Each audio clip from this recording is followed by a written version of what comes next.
पाकिस्तान ने नाम नहाद ऑपरेशन सिंदूर से मुतालिक भारत की दस्तावेजी फिल्म मुस्तरद कर दी है। ISPR ने कहा है कि नाम नहाद ऑपरेशन सिंदूर पर भारतीय डॉक्यूमेंट्री हक़ाइक़ मस्क करने की कोशिश है। भारतीय डॉक्यूमेंट्री हक़ाइक़ की बजाय जज्बाती बयानी और फिल्मी अंदाज की अक्कास है। तारीख को मस्क करने के लिए भारतीय मवाद तख्लीक कारों ने नाम नहाद ऑपरेशन सिंदूर की इंतहाई ड्रामाई, रंगीन और हक़ाइक़ के मुनाफी दास्तान तैयार की। भारत मार्का हक में शिकस्त की हकीकत तस्लीम करने से इनकारी है। तज़ादात से भरी फिल्म में साजिशी नज़रिया घड़ने की कोशिश की गई है। सिनेमा की मंजर कशी मैदान जंग में शिकस्त को खुद साख्ता फतह में तब्दील नहीं कर सकती। नाम नहाद ऑपरेशन सिंदूर पर बनाई गई दस्तावेजी फिल्म में भारत की आला सियासी और अस्करी क़यादत को भी शामिल किया गया। मार्का हक में पाकिस्तान ने भारतीय जारहियत नाकाम बनाई। पाकिस्तान ने भारतीय जारहियत के दौरान 8 फौजी तैयारे मार गिराए। ऑपरेशन बुनियानुल मरसूस में 26 भारतीय फौजी अहदाफ को निशाना बनाया गया। फिल्मी मनाजिर तैयारों के नुकसान और हकीकी जंगी हक़ाइक़ नहीं बदल सकते। पाकिस्तान को मार्का हक के हवाले से कोई बयानिया गढ़ने की ज़रूरत नहीं। ऑपरेशनल रिकॉर्ड, मैदानी जंग के शवाहिद, सिफारती राबते और भारत के बयानात खुद हक़ाइक़ बयान करते हैं। आइंदा कोई फौजी मुहिम जोई हुई तो पाकिस्तान का जवाब फैसला कुन होगा।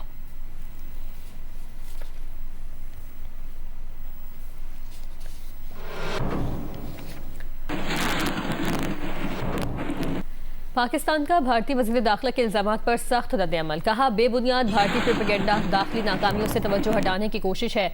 भारतीय वज़ीर दाखिला की जानिब से भारत में होने वाली गिरफ्तारियों को पाकिस्तान से जोड़ने के तमाम इल्ज़ामात को सख्ती से मुस्तरद कर दिया।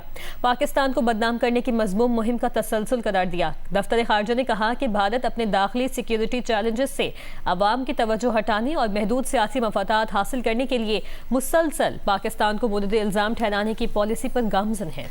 ताहिर हुसैन इंदराबी ने ज़ेर हिरासत भारतीय बहरिया के कमांडर कुलभूषण जाधव का जिक्र करते हुए कहा कि वह पाकिस्तान में भारतीय रियासती दहशत गर्दी और अदम इस्तेहकाम फैलाने का नाकाबिल तरदीद सबूत है।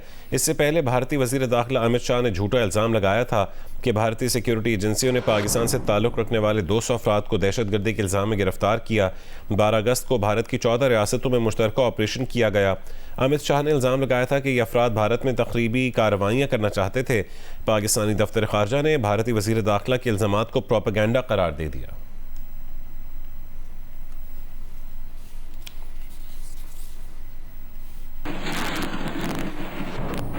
अमरीकी सदर ट्रंप ने कहा है कि ईरानी मुआहदा तो करना चाहते हैं, लेकिन वो ऐसा मुआहदा नहीं करेंगे जिसे वो ज़रूरी समझते हों।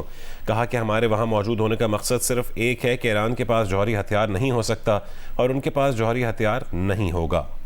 और फिलहाल B-2 बमबार तैयारों के साथ हमने जो कार्रवाई की थी, उसके बाद अगर वो ऐसा कोई हथियार बनाते भी हैं तो उसमें बहुत वक्त लगेगा, लेकिन ईरान के पास जौहरी हथियार नहीं हो सकता। अमेरिका ईरान के साथ मफाहमत की याददाश्त में तोसी नहीं चाहता।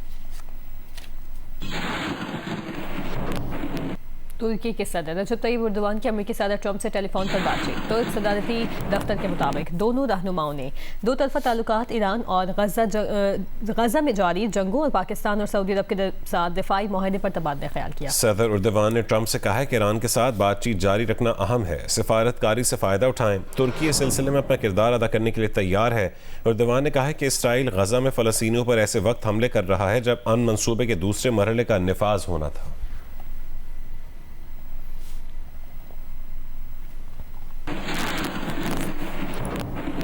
अमरीकी सदर ट्रंप CNN की सहाफ़ी पर बरस पड़े। व्हाइट हाउस में मीडिया से गुफ्तगू के दौरान CNN की सहाफ़ी ने सवाल किया तो सदर ट्रंप ने पहले नज़रअंदाज करने की कोशिश की, फिर कहा कि तुम बहुत शोर मचाने वाली जाली रिपोर्टर हो जो झूठी खबरें देती हो। खातून सहाफ़ी जनूबी कोरिया से मुतालिक सवाल पूछती रहीं, ताहम सदर ट्रंप ने उसे बेअदब कहकर नज़रअंदाज कर दिया। सदर ट्रंप ने यह भी कहा कि USS अब्राहम लिंकन पर खाना कम होने से मुतालिक खबर भी CNN ने दी थी, जो झूठी खबर है, और दावा किया कि USS लिंकन पर हर चीज़ ठीक है। आगे बढ़े और बात करें रावलपिंडी और इस्लामाबाद में होने वाली मूसलाधार बारिश की, जिसके बायस नशीबी इलाके ज़िर-ए-आब आ गए हैं। रावलपिंडी के इलाके शमसाबाद में सबसे ज़्यादा 116 मिलीमीटर बारिश रिकॉर्ड हुई। नशीबी इलाकों में वासा का अमला और हैवी मशीनरी तैनात है। MD वासा के मुताबिक लाकत बाग, कमेटी चौक अंडरपास और मरी रोड के नशीबी इलाकों में हैवी मशीनरी तैनात है। ढोक खब्बा, सर्कुलर रोड और सादगाबाद के नशीबी इलाकों में भी हैवी मशीनरी तैनात है।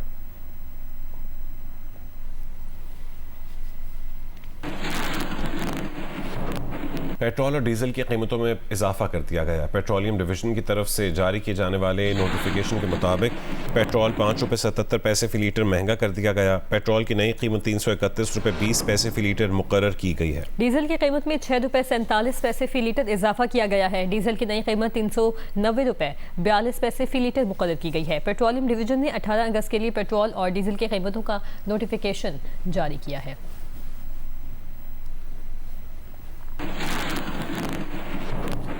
कराची में जमात इस्लामी का पेट्रोलियम लेवी के खिलाफ गवर्नर हाउस के बाहर धरना तीसरे रोज भी जारी है। धरने के मकाम से तफसीलात बताएंगे जी न्यूज़ के नुमाइंदे कमर अली मस्तोई। हम गवर्नर हाउस के बाहर मौजूद हैं। जमात इस्लामी के धरने का आज तीसरा रोज़ है। जमात इस्लामी के कारकुनान धरने में मौजूद हैं। सुबह सवेरे ही कारकुनान जो है वो धरने में शिरकत के लिए मुख्तलिफ इलाकों से आ रहे हैं। धरने में मौजूद कारकुनान के लिए जो है नाश्ते का इंतज़ाम किया गया है। धरने के शुरा का कहना है कि जब तक पेट्रोलियम लेवी की ख़त्म नहीं की जाती तब तक जो है वो जमात इस्लामी का धरना कराची में गवर्नर हाउस के बाहर जारी रहेगा। एहतजाजी धरने के बायस फवारा चौक से गवर्नर हाउस की तरफ जाने वाली जो सड़क है वो आम ट्रैफिक के लिए बंद कर दी गई है। ट्रैफिक पुलिस की जानिब से ट्रैफिक को दीन मोहम्मद वफाई रोड की तरफ जो है वो मोड़ दिया गया है। इसी तरह जो है वो ट्रैफिक पुलिस फवारा चौक और अतराफ में मौजूद है। जहाँ जहाँ जो है वो ट्रैफिक की रवानी में खलल पैदा हो रही है तो ट्रैफिक की रवानी बरकरार रखने के लिए मुख्तलिफ मकामात पर ट्रैफिक पुलिस और इलाका पुलिस भी मौजूद है। जमात इस्लामी के रहनुमाओं का कहना है कि जमात इस्लामी का ये जो एहतजाजी धरना है जो कि कराची समेत मुल्क भर में दिया जा रहा है वो जो है वो जारी रहेगा जब तक पेट्रोलियम लेवी का जो है वो खात्मे का ऐलान नहीं किया जाता। खबर आपको दें, लाहौर के इलाके जुंग में फायरिंग के वाक़े में 4 अफराद को कत्ल कर दिया गया है। इसी की तफसीलात हासिल करेंगे जी न्यूज़ के नुमाइंदे मियां आबिद से। मियां आबिद, कहेगा ये क्या वाक़या और पुलिस का क्या कहना है इस हवाले से? ये लाहौर में चूंग का इलाका है और वहाँ की बरकत कॉलोनी एक आबादी है। यहाँ पे इमरान शौकत नामी एक शख्स था जो कि उसकी अहलिया नाराज होकर मैके आई हुई थी, तो वो मुतअद्दिद बार आ चुका था उसको मनाने के लिए, लेकिन उसकी अहलिया और दूसरे वाले नहीं मान रहे थे, जिस पर उस शख्स ने आज सुबह आकर घर में घुसकर फायरिंग कर दी, जिससे 3 अफराद जहाँ बाग और एक खातून जख्मी हुई। उसके बाद उस शख्स ने खुद भी इमरान शौकत ने खुद को गोली मारकर खुदकशी कर ली। इसके बाद पुलिस जो है वो जाए वक़ुआ पहुंची। अहले माला ने पुलिस को इतला की थी। अब लाशें जो है अस्पताल मुंतकिल कर दी गई हैं पोस्टमार्टम के लिए और जख्मी खातून को भी अस्पताल मुंतकिल कर दी गया। तो वाक़े के लिए फॉरेंसिक और शवाहिद जो है वो इकट्ठे किए जा रहे हैं। बहुत शुक्रिया मियां आबिद तफसीलात से आगाह करने के लिए। जनूबी वज़ीरिस्तान में टमाटर और प्याज की कीमतों में एक बार फिर इजाफा हो गया है, जिसके बायस शहरी परेशान हैं। तफसील बताएंगे आदम खान वज़ीर। जी, जिला और जनूबी वज़ीरिस्तान में एक बार फिर टमाटरों और प्याज की कीमतों में इजाफा हो गया है, जिसकी वजह से न सिर्फ आम लोगों को मुश्किलात का सामना है बल्कि गरीब तबका खरीदने से कासिर हो गया है। इस वक्त मैं बाना सब्जी मंडी में मौजूद हूँ। यहाँ पर टमाटर की फ़ी किलो 150 रुपये से बढ़कर 200 रुपये में फ़रोख्त की जा रही है। इसी तरह प्याज की फ़ी किलो 120 रुपये से बढ़कर 150 रुपये में फ़रोख्त की जा रही है। मैं यहाँ ये बताता चलो कि यहाँ पर फूड हुकाम की जानिब से कोई चेक एंड बैलेंस का निज़ाम नहीं है, जिसकी वजह से रेहड़ी बान और दुकानदार अपनी मर्जी के रेट चला रहे हैं। शहरियों ने चीफ सेक्रेटरी खैबर पख्तूनख्वा और सेक्रेटरी फूड से मुतालबा किया है कि यहाँ पर फूड अमले को मुतहर्रिक करके सरकारी नरखनामे पर अमल दरामद यकीनी बनाने के लिए पूरी इक़दाम उठाई जाए। फैसलाबाद के मुतादिद रिहायशी इलाकों में सीवरेज का निज़ाम मफलूज होकर रह गया है, जिसकी वजह से गलियों और सड़कों पर गंदा पानी जमा है। खुसूसन नशीदाबाद और झंग रोड के रिहायशी शदीद मुश्किलात का शिकार हैं। इरफानुल्लाह की रिपोर्ट देखिए। मुतासरा इलाकों के मकीनों का कहना है कि वो बरसों से सीवरेज के गंदे पानी, बंद गटरों और बीमारियों का सामना कर रहे हैं। गलियों में जमा गंदे पानी से न सिर्फ उनके मकानात को खतरात लाहक हैं, उनके बच्चों को भी बीमारियां घेरे रखती हैं।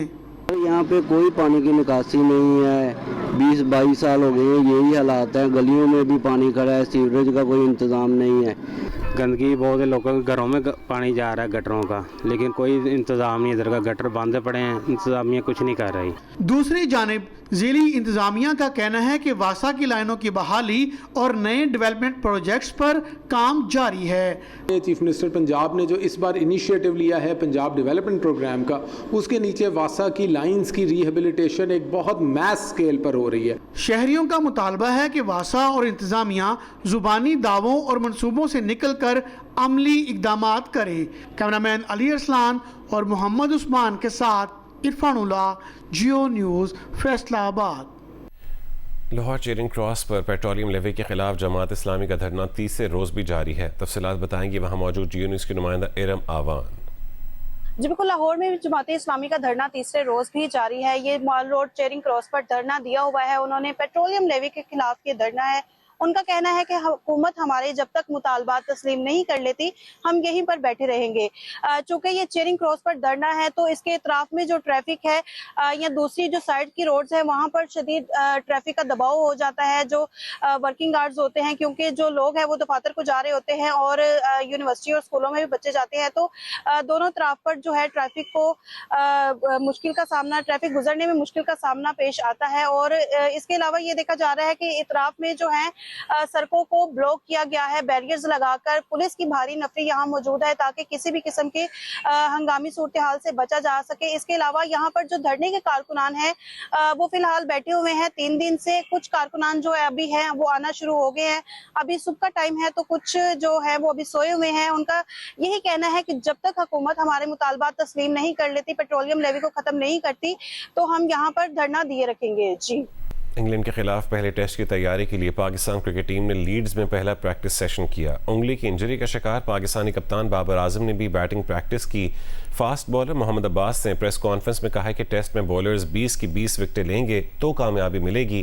टीम में जूनियर्स और सीनियर्स का अच्छा कॉम्बिनेशन मौजूद है। कंडीशंस थोड़ी, जब बादल आते हैं तो फास्ट बॉलर को मदद मिलती है, तो इसी वजह से हर टाइम फास्ट बॉलर्स मैच में रहते हैं। और टेस्ट मैच में फास्ट बॉलर्स आउट करते हैं, तभी 20 आउट करेंगे जब भी, तभी जो है ना वो टीम जीतेगी।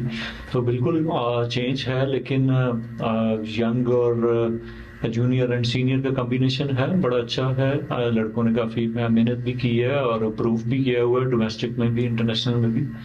तो होपफुली कि हम इसमें कोशिश करेंगे कि अपना बेस्ट दें और पाकिस्तान टीम की जीत में अपना किरदार अदा करें। हमारी यही कोशिश होगी कि हर बंदा जो भी हमें जॉब मिले और उसको हम अपना पूरा जो है ना वो डन करें।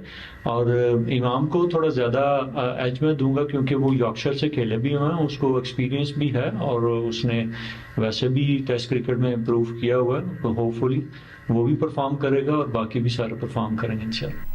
अपोजिशन और पीपल्स पार्टी के दरमियान आला क़यादत के रवाबित और मुलाकातों पर इत्तफाक हुआ है। पीपल्स पार्टी का आला सतह का वफ्द आज पार्लियामेंट हाउस में अपोजिशन क़यादत से मुलाकात करेगा।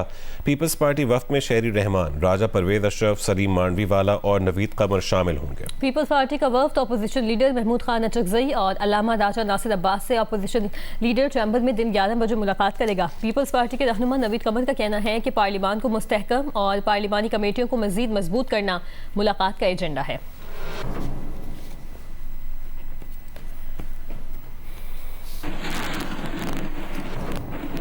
हुकूमत और अपोजिशन के दरमियान काफ़ी अरसे बाद बर्फ पिघलना शुरू हुई है और इस्लामाबाद में हुकूमती वज़रा की अपोजिशन रहनुमाओं से मुलाकात हुई है। मुस्लिम लीग नून की जानिब से राना सनाउल्लाह, तारिक फजल चौधरी और वज़ीर कानून आज़म नज़ीर तारिर ने अपोजिशन चैम्बर में अपोजिशन लीडर महमूद खान अचकजई से मुलाकात की। सेनेट में अपोजिशन लीडर राजा नासिर अब्बास की भी शिरकत। मुलाकात के बाद राना सनाउल्लाह ने पार्लियामेंट हाउस में जियो न्यूज़ से गुफ्तगू करते हुए बताया कि महमूद खान अचकजई ने वज़ीर आज़म को ख़त लिखा था। वज़ीर आज़म उस ख़त का जवाब दे रहे हैं। इसी मामले पर मुशावरत के लिए महमूद खान अचकजई के पास आए थे।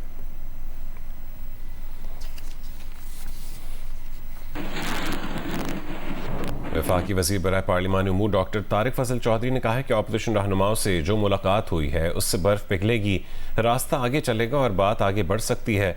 वज़ीर आज़म 2 दिन में अपोजिशन लीडर को जवाबी ख़त लिखेंगे, जिसके बाद महमूद खान अचकजई ने कॉन्स्टिट्यूशन रूम नंबर 5 में मुज़ाकरात की तजवीज़ दी है, जिस पर बात हो सकती है।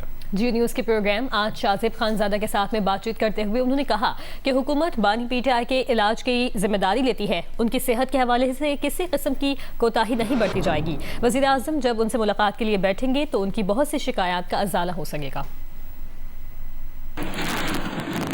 सेनेट में भी ये बात हुई है कि जो भी मामलात अपोजिशन की तरफ से उठाए जाते हैं मुख्तलिफ फोरम्स के, उसमें बेहतरीन तरीका ये है कि जो प्राइम मिनिस्टर ऑफ पाकिस्तान ने आपको ऑफर की हुई है मुज़ाकरात की, वो ऑफर वैलिड है। उस पर जो लीडर ऑफ अपोजिशन है सेनेट में, उन्होंने ये दावत दी कि आप अपोजिशन लीडर के ऑफिस आएँ, और वहाँ पे हमने एक कॉन्स्टिट्यूशनल कंसल्टेटिव मीटिंग के लिए प्राइम मिनिस्टर साहब को चकजई साहब ने खत भी लिखा हुआ है। तो लिहाजा राना सनाउल्लाह साहब और मैं गए, उनसे मुलाकात हुई, बड़ी तफसील से तमाम उमूर पे गुफ्तगू हुई, और मैं समझता हूँ कि ये बात आगे बढ़ सकती है। अब एक खत जो है जवाबन इंशाल्लाह प्राइम मिनिस्टर साहब की तरफ से अगले 2 दिन में लीडर ऑफ अपोजिशन को लिखा जाएगा, और उसके बाद कोई मुश्तरका ऐसी जगह जो कि constitution rule number 5 national assembly में, उस पे लीडर ऑफ अपोजिशन साहब की तरफ से इंसिस्ट किया गया कि वहां पे बैठ के बात हो, तो उस पे बात हो सकती है। तो डॉक्टर्स कह रहे हैं कि उनको रिलैक्स होने के लिए उनकी फैमिली से मुलाकातें कराई जाए। ये कल कर देना काम, फैमिली से मिलवा दें, 8 महीने से नहीं मिलने दिया गया। इलाज के हद तक हम इसकी मुकम्मल जिम्मेदारी लेते हैं कि उनकी सेहत के हवाले से किसी किस्म की कोई कोताही नहीं बरती जाएगी। अहलिया तो उनकी खुद कैद में है, आप ये कह रहे हैं कि उनकी मुलाकात कराई जाती है, बट डॉक्टर्स कह रहे हैं और फ्रीक्वेंट होना चाहिए और उनकी फैमिली को बाहर से भी मुलाकात करने देनी चाहिए। सेहत के हवाले से मैं ये अर्ज कर रहा था कि कोई कंप्रोमाइज न किया गया है, न किया जाएगा। आगे भी बेहतरीन best out of the best medical facility provide की जाएगी, पहले भी की गई है। उनकी पॉलिटिकल मुलाकातों की बात है, जो रास्ता उन्होंने अदालतों के जरिए इख्तियार किया है वो उसे जारी रखें। प्राइम मिनिस्टर साहब से अगर मीटिंग ये तय पा जाती है और वो हो पाती है, तो उसके बाद उसमें